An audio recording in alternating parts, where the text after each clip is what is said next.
You and all other school parent groups about the country, and you must stand united on this and stamp out this frightful assassin of our youth. You can do it by bringing about compulsory education on the subject of narcotics in general, the dread marijuana in particular. That is the purpose of this meeting, ladies and gentlemen, to lay the foundation for a nationwide campaign by you to demand by law such compulsory education. Because it is only through enlightenment that this scourge can be wiped out. Out of the traffic in these drugs, a lawlessness that we can scarcely estimate has grown and is now flourishing. It exists in almost every city and hamlet in the country. It might be interesting and important for you to know some of the methods used in bringing these drugs into the country, and the work of the forces of law and order, which are daily combating the traffic, always at the risk of life by their agents. This ceaseless fight against the drug traffic is directed by the Department of Narcotics, Washington.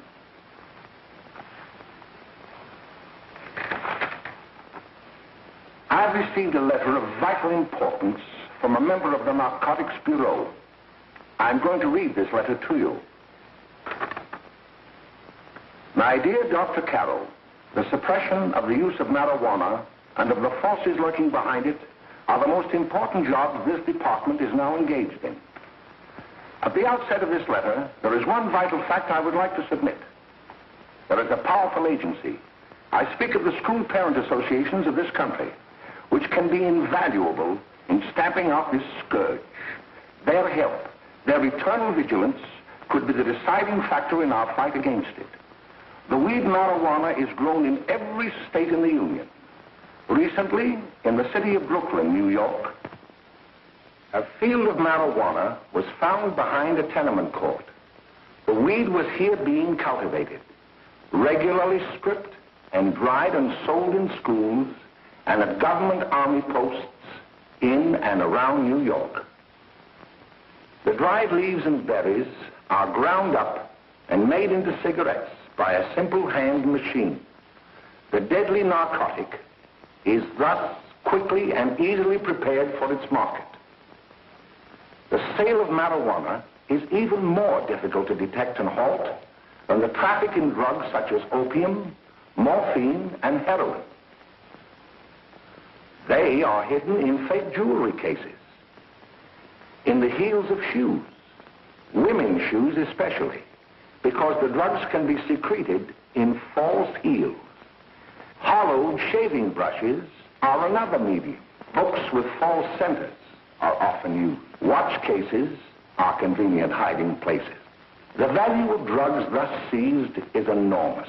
Recently, a huge supply of heroin was taken. It was concealed in an apparently harmless shipment of 35 barrels of olive oil. The deadly drug was burned in the incinerator of the Bureau of Engraving and Printing. And more vicious, more deadly, even than these soul-destroying drugs, is the menace of marijuana. No doubt many of you do not believe that these things do happen, that they cannot happen to you. You may also believe that the facts have been exaggerated. Let me tell you of something that happened right here in our own city. You probably read about it in the papers. However, I'll give you the real facts behind the case. There was an apartment near one of our high schools. It was run by a woman known as May Coleman.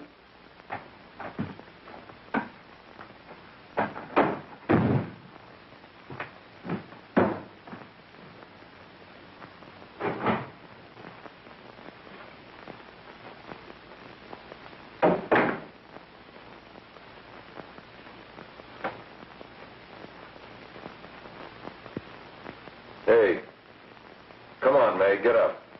What time is it? Time to get up and give this place a going over. Looks like the Marines had landed. Oh, that bunch last night was high enough to take over the Marines and the Navy. You better get on the job. Some of the kids may be up this afternoon. Oh, Jack, we can get along without dragging those young kids up here. Oh, why don't you button up your lip? You're always squawking about something. You got more static than the radio.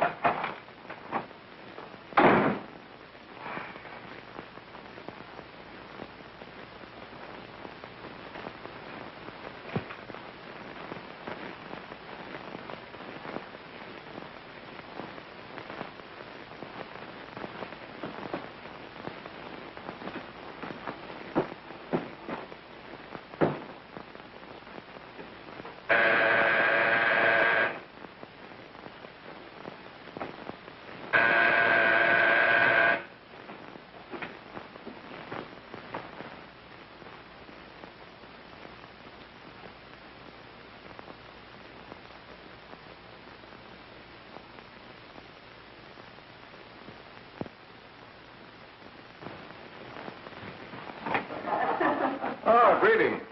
Well, hello, fella. How are you? Fine, how are you? Come here. Come here. Yeah. Glad to see you. Is May in? She'll be right in. Just sit down and make yourself comfortable. Hey, what kind of a joint is this, Eddie? Oh, it's all right, Gwen. See, they probably had a party last night. Oh. A couple of your customers, May. Yeah? They're old enough to know what they're doing. Not like those young kids you bring up here. All right, all right. Listen, I'm going to blow. Where are you going? I got to make some deliveries, and I'll probably drop by Joe's place and bring back a couple of the kids. Oh, I wish you'd lay off those kids. Oh, why don't you get over that mother complex?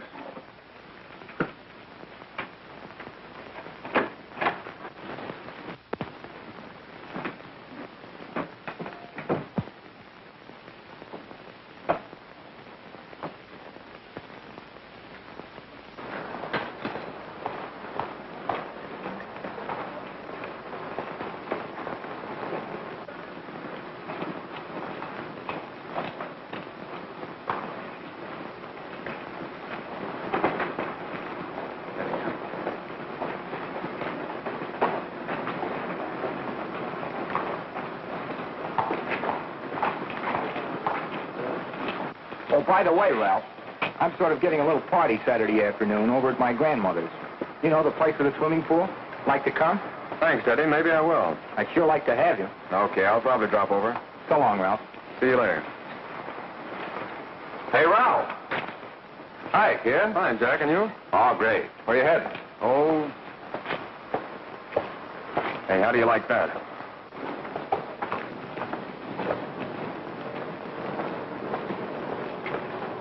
That's the one I was telling you about. Very nice. I don't know why you want to make such a fuss over that Ralph Wally. Oh, he's a swell swimmer. He made the freshman team that year he went to college. Yeah, and that lets him out. My dad knows his family. None of them are any good. Father and mother just got a divorce from Paris. Yeah? You know, Ralph runs around pretty much on his own. He's been in a couple of jams. Well, I only kind of say hello to him. I don't go around with him. Well, you better not. He's a little too old for it. That's what my dad said. Hello, Mary. How are you, Bill? How are you, Ralph? Oh, hello, Ralph. You know my brother Jimmy, don't you? How are you? Well, I'd like you to meet a friend of mine, Jack Perry. Mary, Bill. How do you do? Glad to know you. We're going over to Joe's place. Why don't you come along? We have a date to play a set of doubles. Oh, you can play anytime. Come on, we'll have some laughs. Oh, we can't today, Ralph. Some other time. Can I go along with you? Sure. Hey, I'll see you at dinner, sis. Don't be late, Jimmy.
connected to the apartment a little later.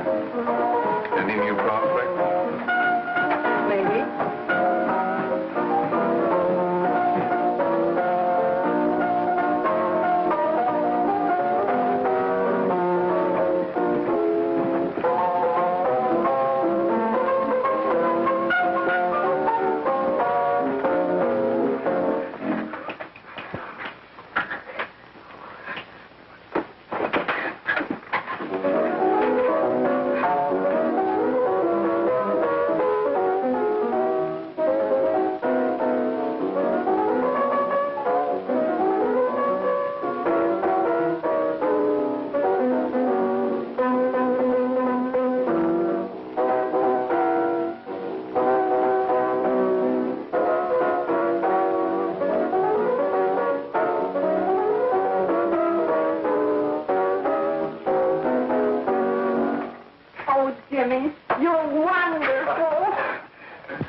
You just finding that out?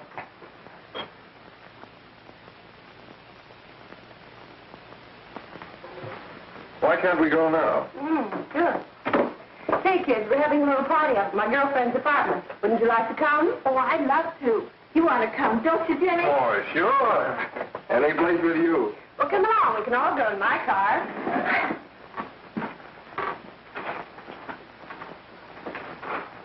See you later, Joe. Tom.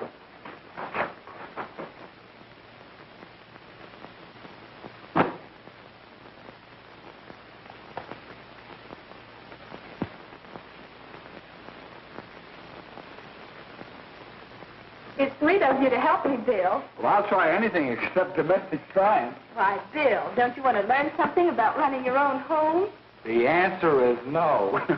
You know, after that session we had yesterday, I went home and told Mother that the trouble with her pot roast gravy was she hadn't added 3 heaping teaspoonfuls of olive oil. What did she say? She didn't say anything. She just threw me out of the kitchen. Oh, I don't wonder. Hello, children. Hello, Mother. Hello, Mrs. Lane. That was sweet of you, Mother. Gosh, hot chocolate. Thanks, Mrs. Lane. I know you can't study on empty stomachs. Now then, enjoy yourself. He will. She will too, Mrs. Lane. May I? Oh, thank you, kind sir. You're so very, very kind. Mary, before we do that math, how about reading some of this? It's swell. Romeo and Juliet.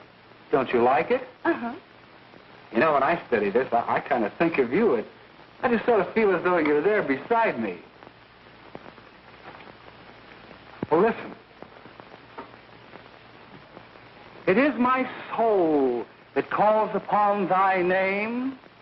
How silver sweet sound lovers' tongues by night, like softest music to attending ears. Romeo, My dear, what o'clock tomorrow shall I send to thee? by the hour of 9. I will not fail. 'Tis 20 years till then.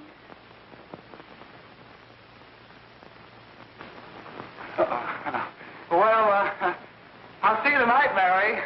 Goodbye, Mrs. Lane. Goodbye, Bill. So long. Gotcha. Oh, Bill. I guess I'm all right. Well, bye. Bye. Hey, Jay! Oh, Julie. Hi, Cliff. Hey. Hey, Dad, you got anything for me? Well, there should be. Don't bother your father every night. Have you? There you are. What made you so late, Bill? I was getting worried. Well, I had to study, Ma.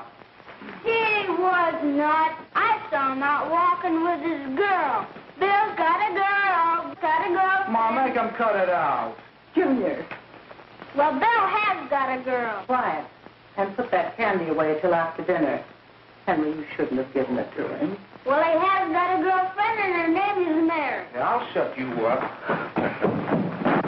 Bill, Junior, put that carriage on.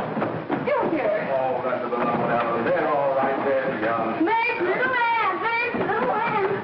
I didn't mean to Bill honest, I didn't. Oh, well, what I'm burned up about is it just didn't say Bill had a swell girl. Gee, it must be love. She'd have to be swell for you to like her. Uh-huh. Sounds like you want something. Come on, what is it? Well, it's my model airplane. It won't work. Gosh, Phil, you could fix it. You can fix anything. Okay, I'll fix it. Dad, read me the will you? Yeah, here we are. You see? Oh, hello, Jimmy. Mary told me to wait and tell her she had to go home. Her mother wanted her to go to the dressmaker with her. Oh, thanks, Jimmy. Must be getting grown up. I see Mary let you have the car. Yeah. Can I take you any place? Well, I wasn't going any place in particular. Well, then, how about driving me over to the show place with me? I'll buy you a soda. I never drink that stuff. Well, gee, I'll buy you something else. Okay. You're on the hook for one root beer. Well.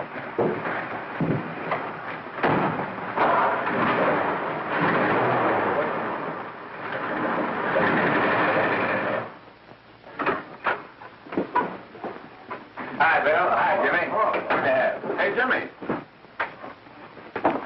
Hello, Jimmy. Hello, Bill. Come on, slide in. Hello, Blanche. Hello, Ralph. How are you? Hello, Ralph. How have you been, Ralph? Hello, Bill. 2 sodas. No, I mean 1 soda and 1 root beer. How's May? Oh, she's fine.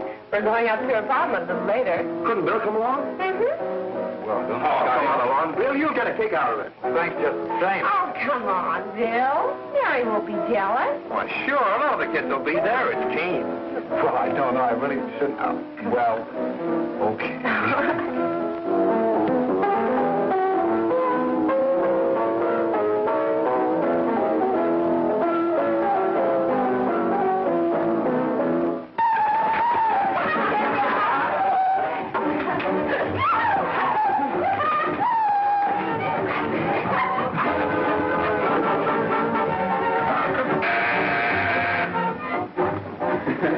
Hiya, kid. Hello, Jack. What do you say? Yeah, come on in.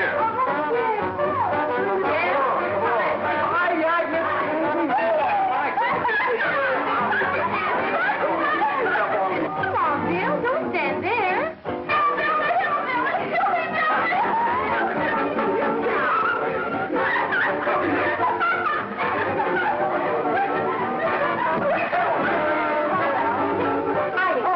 I'm Egg. This is Bill Harper. He's okay. Hello. Well, if you say so, it's all right with me. I'll be back in a minute. Hi, kids. How you doing?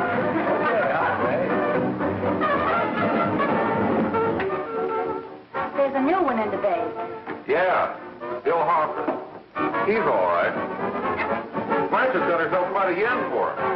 Not bad. I didn't think she had that much taste. She knows what she's doing. She's got Ralph nuts about her, and now she's got her hooked up for this new kid. Say, we haven't many more smokes. You better run over and get some.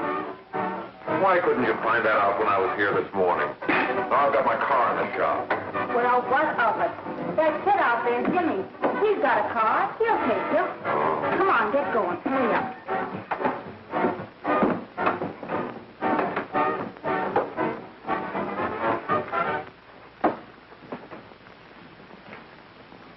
Hey, Jimmy. Yeah? I've got to run over to Cedar Avenue for a minute. You've got a car, haven't you? Why, yeah, my sister. Mind giving me a lift? Why, sure. Come on. Okay.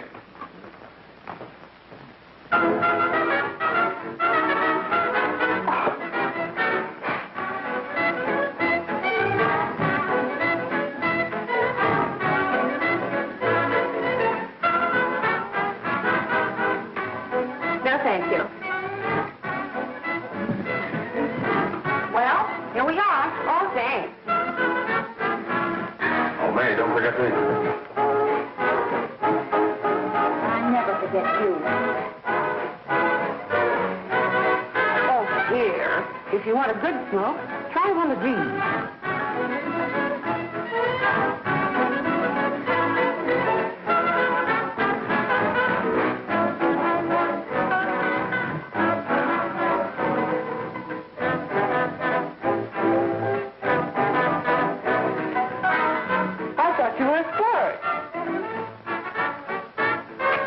If you're afraid.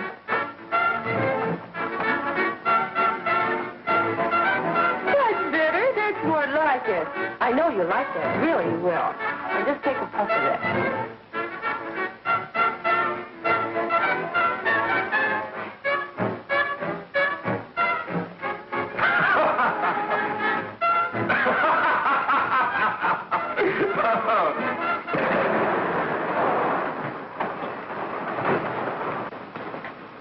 Just be a minute, kid. Hey, Jack, give me a cigarette before you go, will you?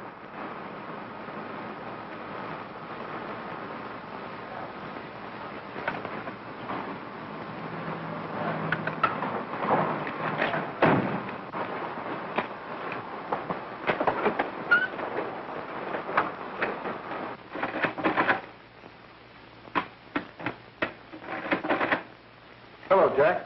Hi, boss. How's business? Getting better every day. Those kids sure go for it. Swell. Had to run over for a couple more cartons.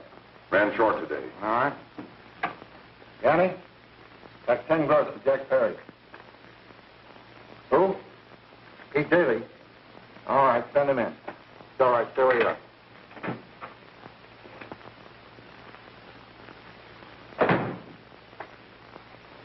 I want to talk to you. All right, go ahead. Jack's okay. What's the beef? Listen, you never heard no beef when I had to sell that rotten gin. You're after the dough, aren't you? Yeah, but I don't need dough that bad. Taking two-bit pieces from kids. There are millions of two-bit pieces just begging to be taken. Don't be a dope.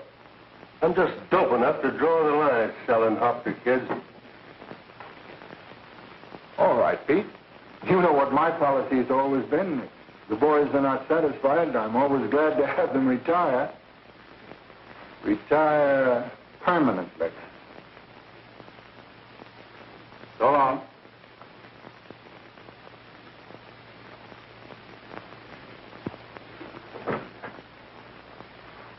I only wish you had a couple of kids so I could... Get out! All right, Jack, pick up your stuff from Danny. I'll be ready by now. Okay, well.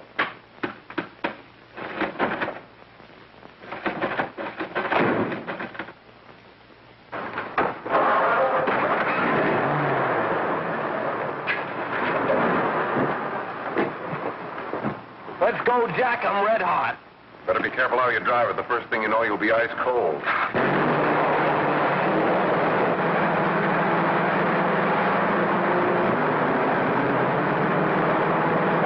Take it easy, kid. Slow down, you'll kill somebody.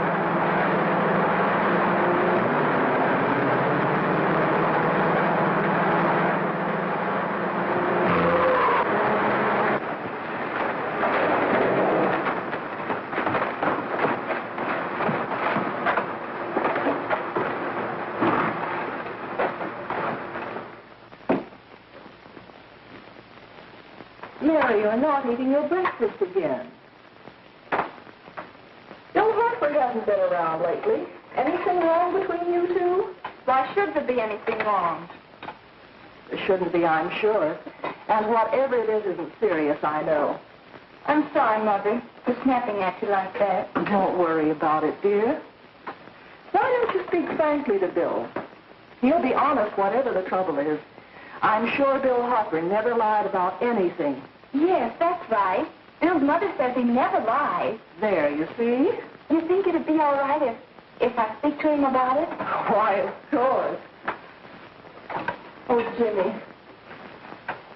Oh, Sit down, darling, and I'll have your breakfast for you in a moment.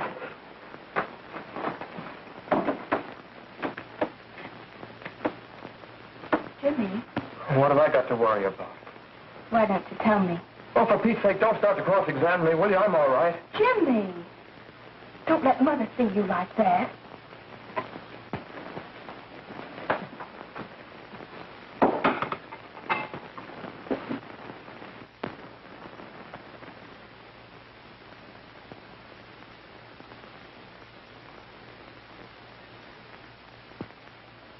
There is no doubt that there is an organized gang distributing the narcotic to students, not only in my school, but all over the city. You government men have got to find some way to put an end to it. Of course, I agree with you, Dr. Carroll. But do you realize that marijuana is not like other forms of dope? You see, it grows wild in almost every state in the Union. Therefore, there is practically no interstate commerce in the drug. As a result, the government's hands are tied. And frankly, the only sure cure is a widespread campaign in education. Oh, it's all right to talk about education, Mr. Wyatt. But we educators can't do anything until the public is sufficiently aroused. Let me show you something. In 1930, the records on marijuana in the Washington office of the Narcotics Division scarcely filled a small folder like this. Today, they fill cabinets.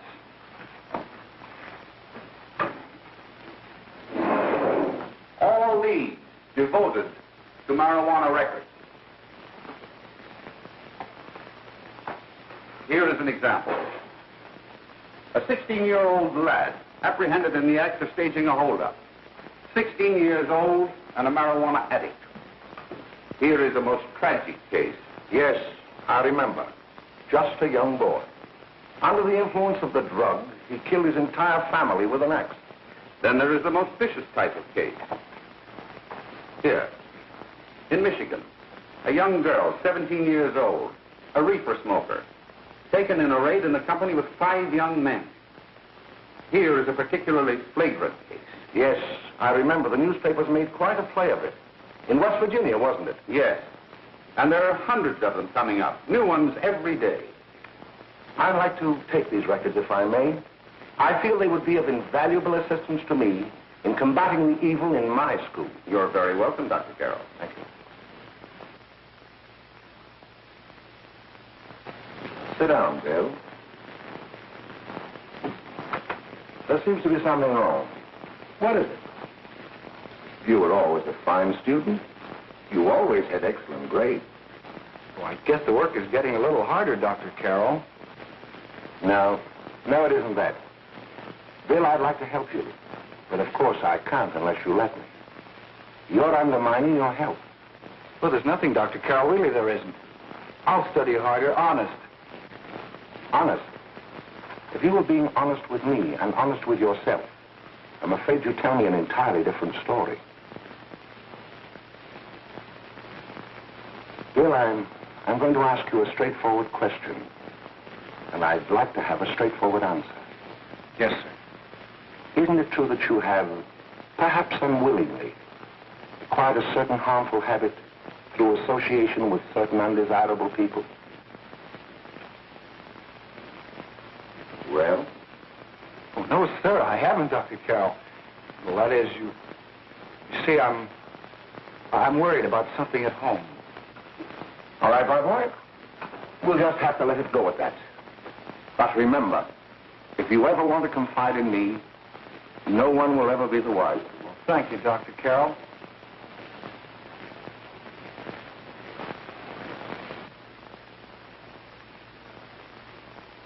Hello, Mary. You want to play a set? Thanks, Teddy, but I'm waiting for someone. Well, if you're waiting for Bill, he hasn't been here for weeks.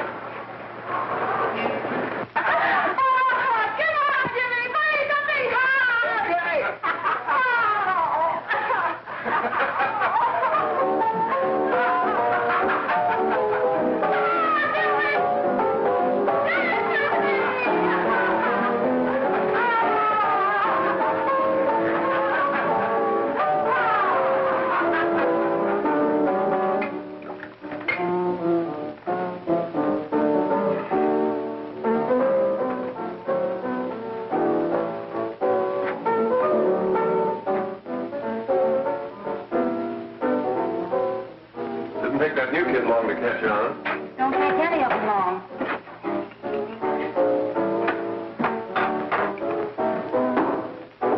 Say, don't you ever get fed? You're feeding me, can't you see?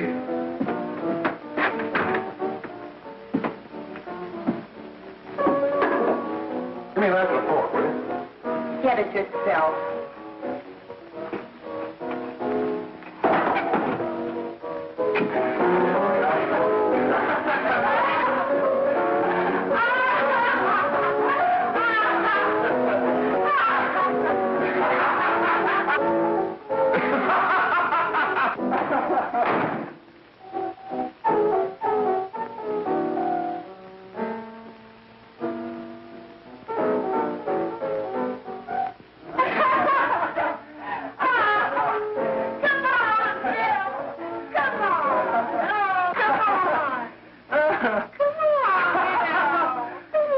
Come on.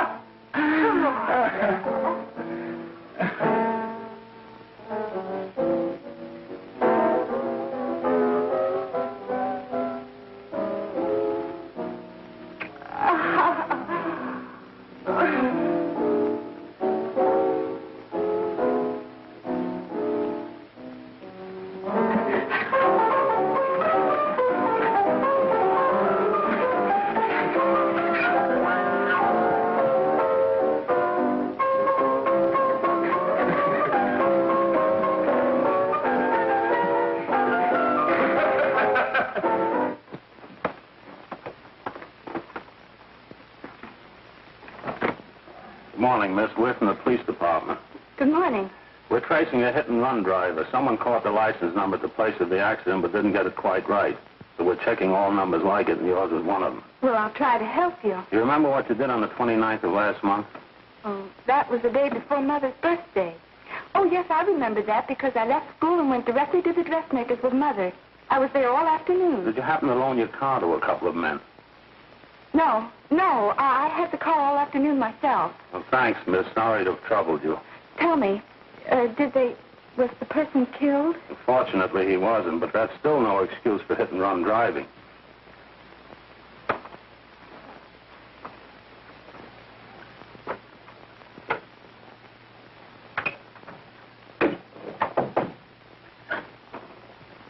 Has Jimmy Lane been here today?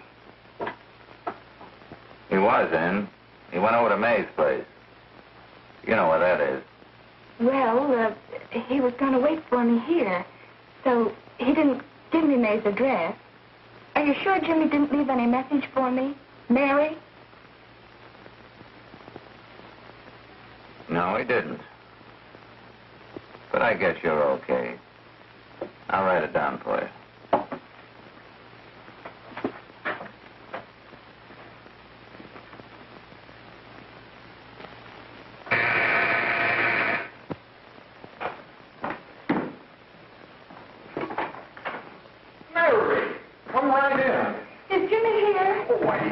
Somewhere. I think he went out to take Agnes home, but he'll be right back. Come in and sit down, Mary. And let me take your coat. Who's the new kid just came in?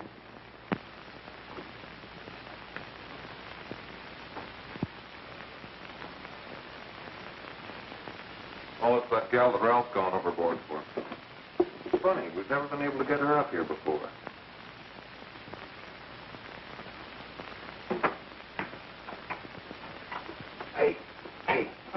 Scram, will you?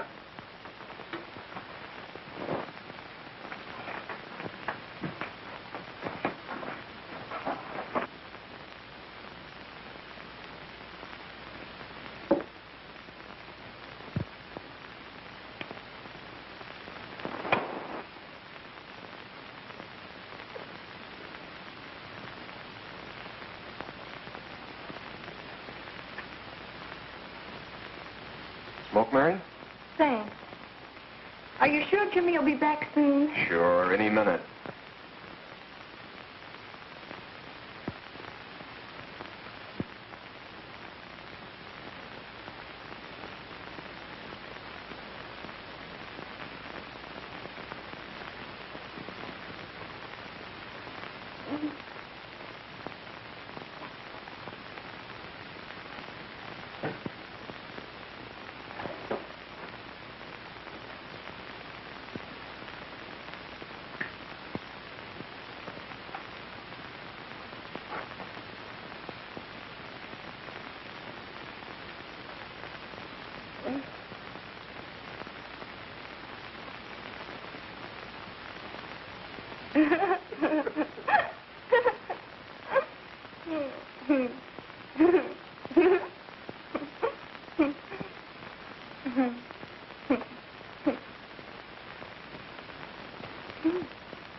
Hey, what's the matter, an orphan? Where do you put it? You got a hollow leg? Thank you.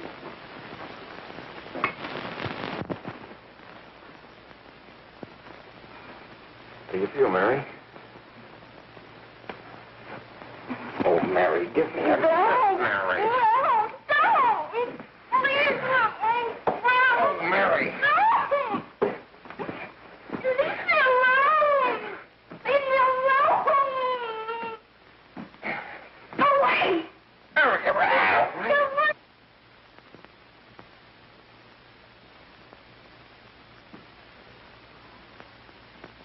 Leave me alone. Oh, leave me alone.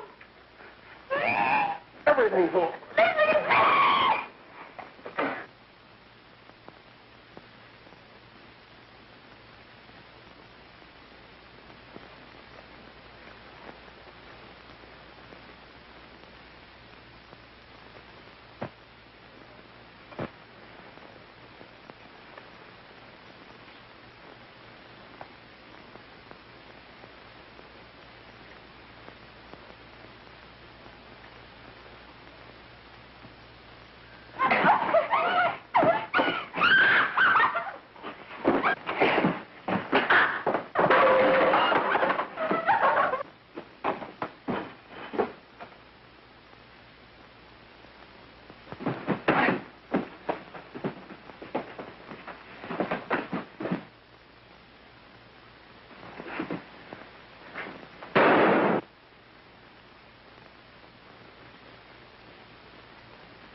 Jack, is she all right?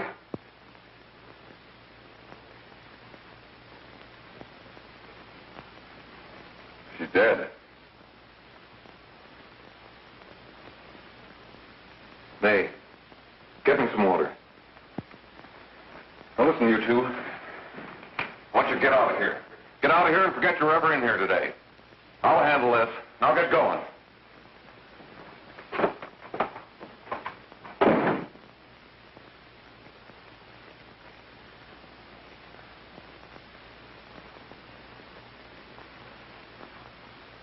Give it to me.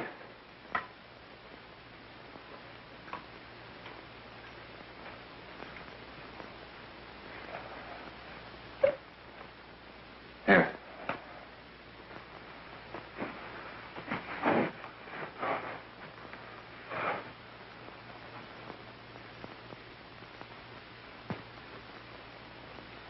Harry.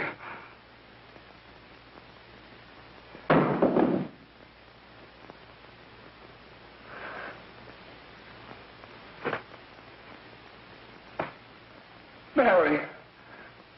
Mary. What happened? You killed her.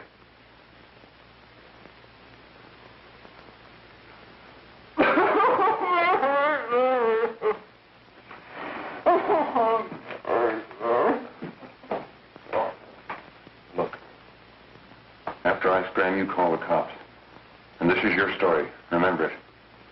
These two kids came up here for a couple of beers. You were out in the kitchen, you heard the shot. When you got in here, that's what you found. Just stick to that story. Mary. Mary, speak to me. Mary.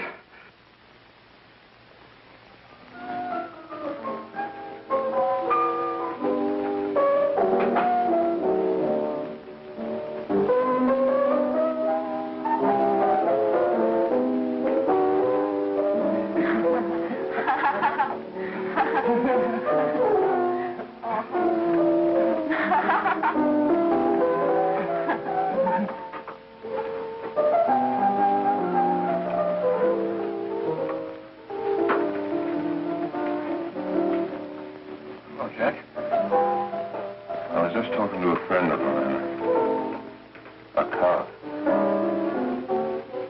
Sergeant on the homicide squad. The guy you hit that day died. Died?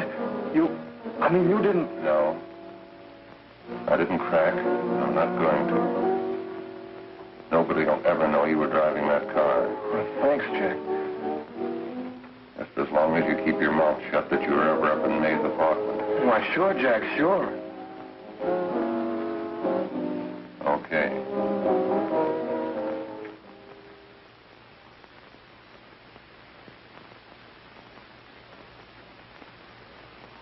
Your Honor, I'd like to recall Dr. Alfred Carroll to the stand.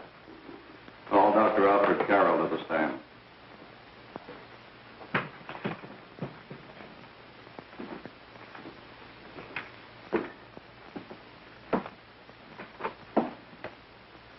Dr. Carroll, as principal of the Lakeside High School, did you, during the last 3 months, notice any changes in the demeanor and attitude of your student, William Hopper? Yes, in a number of things. For example, at times disassociation of ideas. In another instance, I happened to attend the recent interscholastic tennis matches. And while Bill Harper had been considered an exceedingly good player, I saw him miss the ball by as much as 3 or 4 feet. This, I understand, could be attributed to the use of marijuana. It causes errors in time and space. Objection, Your Honor. The witness isn't qualified to express opinions upon the effect of narcotics. Sustained. Dr. Carroll has been called merely as a character witness. Well, then, although you didn't know to your own knowledge that the defendant was using marijuana, did you notice any changes that would lead you to believe, as an educator, that he was under some severe mental strain, which might possibly have been induced by some drug? Yes, I recall distinctly a few weeks ago. It was during a class of English literature.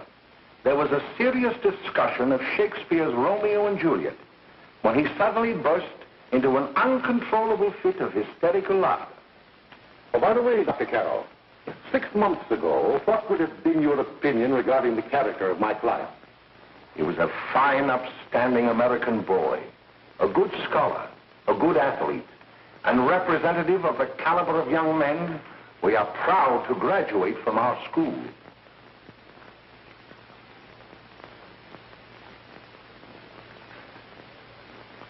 Oh, snap out of it, will you? It's not our fault. Why'd I ever bring him up there anyway? He's just a kid. I can't hang him. Shut up, shut up! Why don't you let yourself go? Talk. Go off your nut and have me that way, too. It was his own fault, wasn't it? Shut up! They've got us hidden out, haven't they? The cops can't find us. Jack, I want to get out of this place. You're going to stay here as long as we have to keep those two out there undercover. Until the trial's over.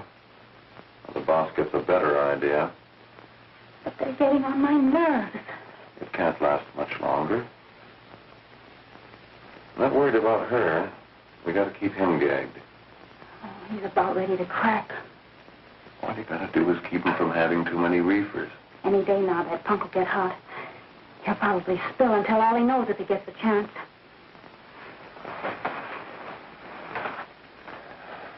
I don't think he'll get it. I'll see you later. Where are you going? I'm going to see the boss.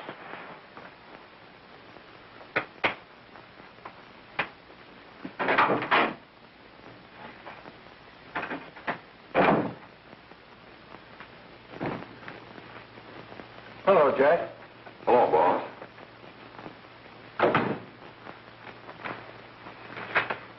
What are we going to do about that Wiley guy? Still jittery, huh? I don't know what the punk's going to do. Keep feeding him those hot sticks. That's what May's been doing. That's no good. I got a hunch that he's due to crack when that Harper verdict comes in. If he's on the tee, he's liable to take a powder on us and blow his topper to the DA.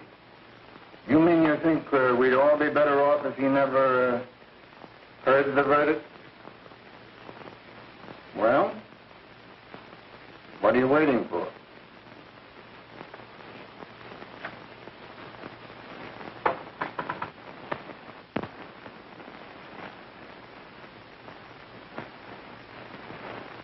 You, ladies ladies and gentlemen of the jury, have a duty to perform. A duty to yourselves and to our community. Mary Lane is dead. The evidence you've heard at this trial could not have failed to convince you of the guilt of the defendant. By his own admission, he pressed the trigger of the weapon that sent lovely and innocent Mary Lane to a tragic and untimely death. We are not so much concerned about the motives behind the deed as to the deed itself.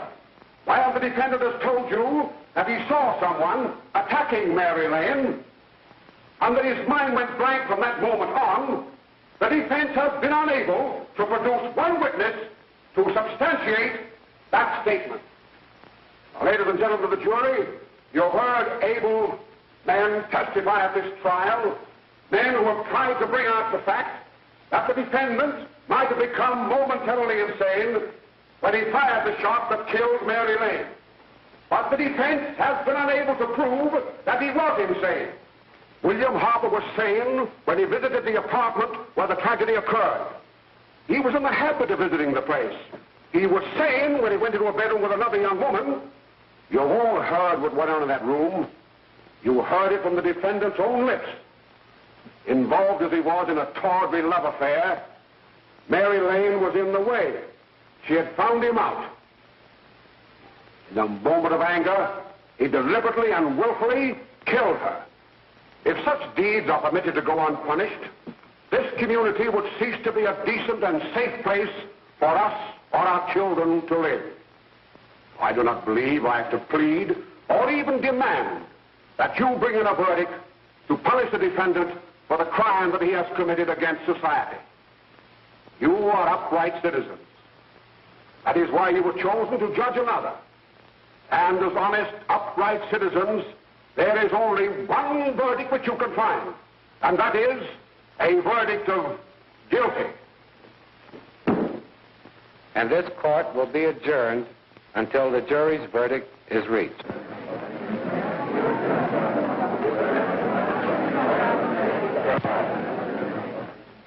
I suppose you all feel the same about this case.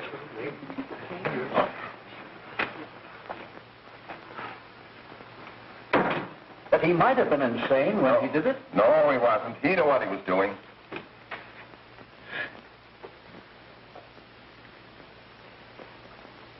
But supposing he was insane? You can never make me believe it, nor anybody else. We'll take a first vote.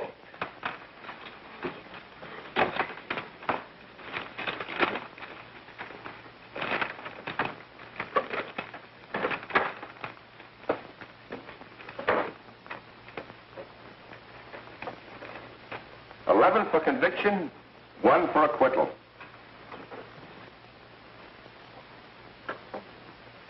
But there's a reasonable doubt about the boy's sanity. We can't. No doubt about the fact that he murdered her. He admitted it himself. That wasn't the first time he was there.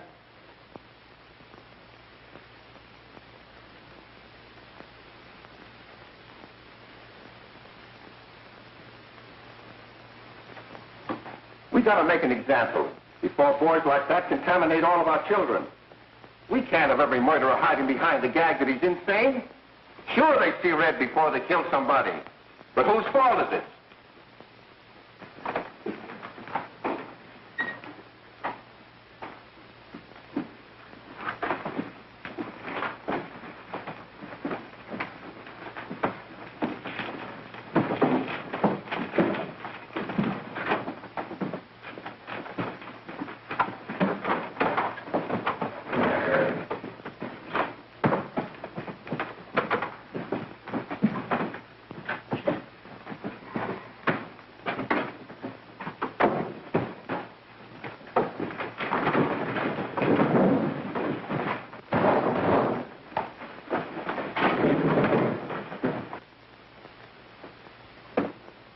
Have you reached a verdict? We have. The defendant will rise. What is your verdict? We find the defendant guilty, discharged.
What do you want? Bring me some reefers.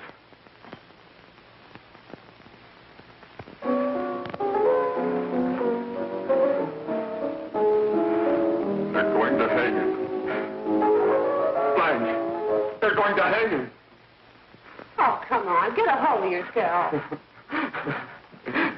Here you are. Now, quit that crazy laughing. Where's Jack?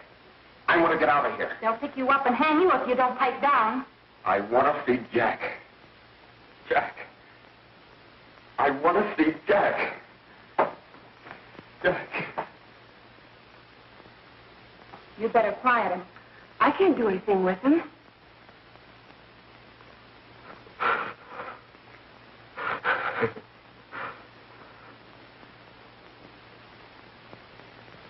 I've got to see Jack. We can't let that kid hang.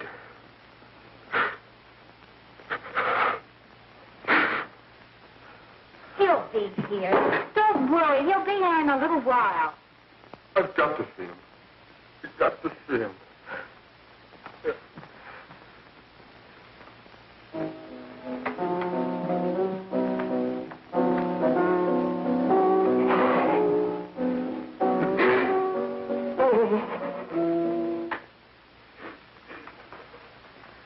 Come on, darling. Everything will be over soon. You want me to play something for you? Yeah.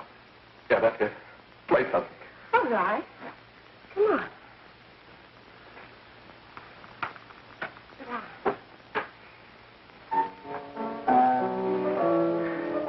Honey, give me a smoke, will you?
I know what you want. You want to kill me. You're crazy. Take it easy, kid. I just want to talk to you.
Give me a glass of water. Who's behind you?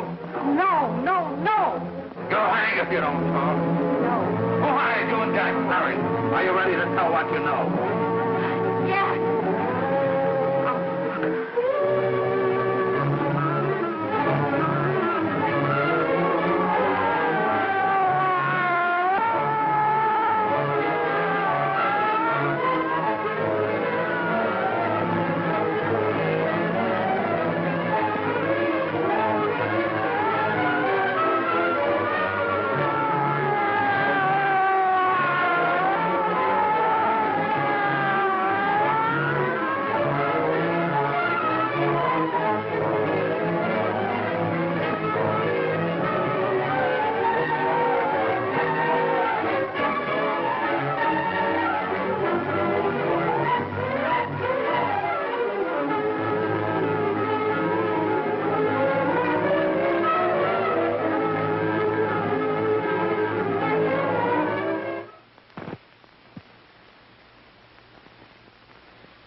If we can gain some measure of leniency for my client, she is prepared to enter a plea of guilty and, in addition, turn state's evidence in the case of William Harper.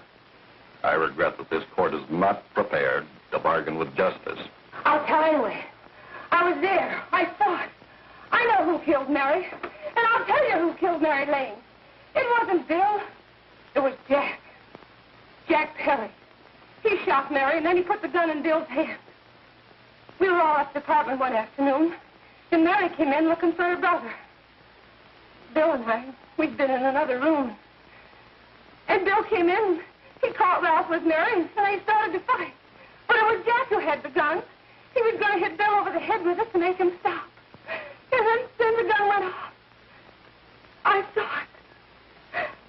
I can see it now. It was horrible. And before he knew it, Mary was dead. But you see, Judge, Bill didn't know he hadn't killed Mary. He was so doped up, they made him think he had. Ralph wanted to tell you, too. Oh, if they'd only let him.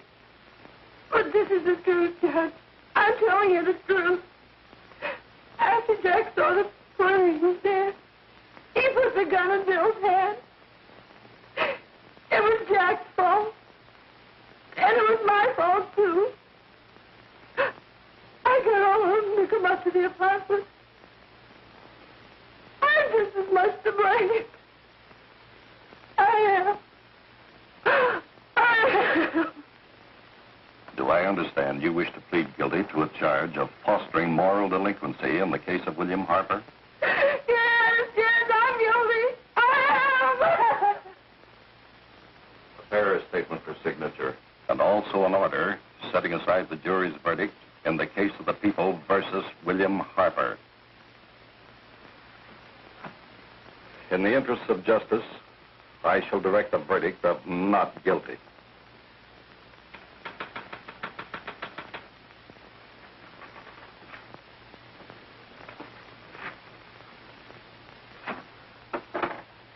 Sign here, please.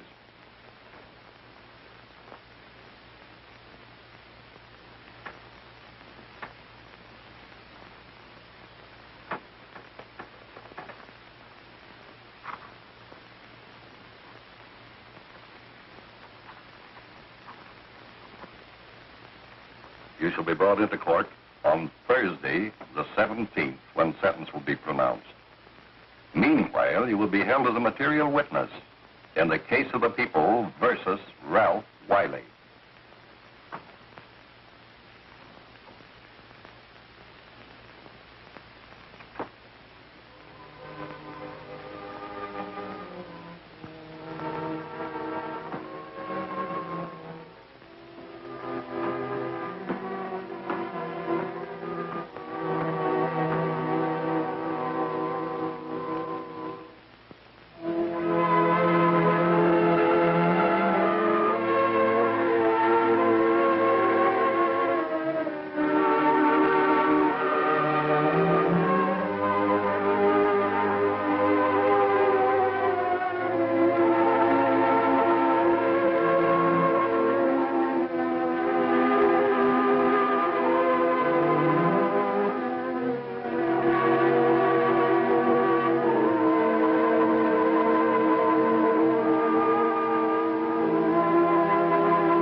come in the hearings before this court today to what I hope will be the final actions revolving about an unhappy and unfortunate case, one whose horrible tragedy will forever remain with me.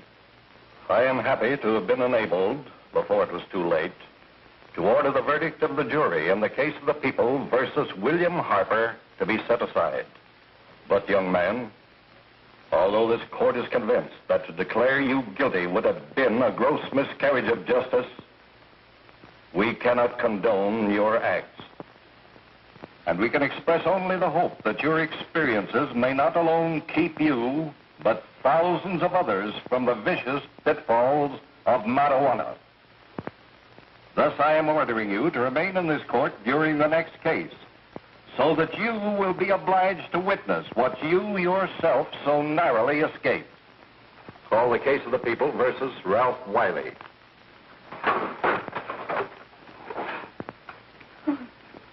Bill. Bill.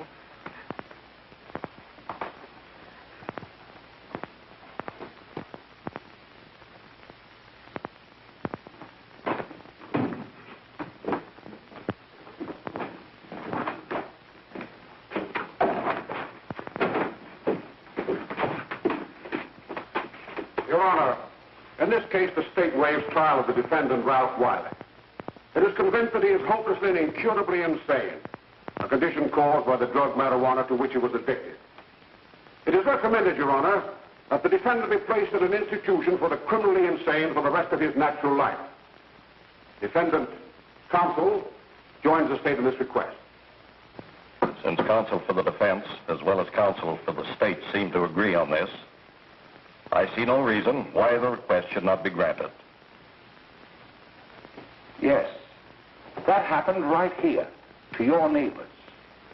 It is not too much to say that in your hands lies the possibility of averting other tragedies like it. We must work untiringly so that our children are obliged to learn the truth, because it is only through knowledge that we can safely protect them. Failing this, the next tragedy may be that of your daughter, or your son, or yours, or yours, or yours.